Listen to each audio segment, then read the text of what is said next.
जसेच्या तसे रक्तात मिसळू शकत नाही. त्यासाठी या अन्नाचे रूपांतर रक्तात मिसळू शकतील अशा घटकात होणे म्हणजेच विद्राव्य घटकात व्हावे लागते.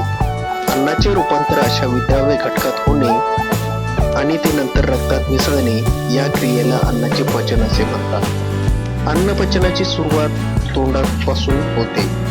तोंडात अन्न घातल्यावर ते अन्न दातांनी बारीक चावले जाते. त्याचवेळी त्यात लाळ मिसळली जाते. नंतर अन्न नलिकेद्वारे जठरामध्ये ढकलले जाते. ग्रासिकेतून अन्न पुढे जठरात ढकलल्यानंतर जठरात आलेले अन्न घुसळले जाते. त्यावेळी अन्नात पाचक रस मिसळतात आणि खाल्लेल्या अन्नाचे खिरीसारखे पातळ मिश्रण तयार होते. हे मिश्रण लहान आतड्यात थोडे थोडे मिसळले जाते.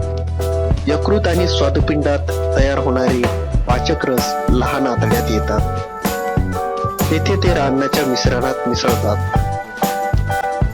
त्याचप्रमाणे लहान आतड्यातील पाचक रसही अन्न मिश्रणात मिसळतात. हे पाचक रस मिसळले की अन्नाचे विद्राव्य घटकात रूपांतर होऊ लागते. नंतर हे विद्राव्य घटक लहान आतड्याच्या भिंतींमधील रक्तवाहिनीतील रक्तांमध्ये शोषले जाते.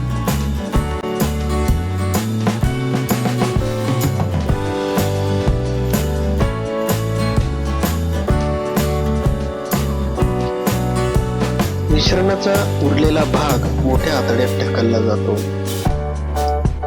उरलेले विद्राव्य घटक आणि पाणी मोठ्या आतड्यात शोषले जाते.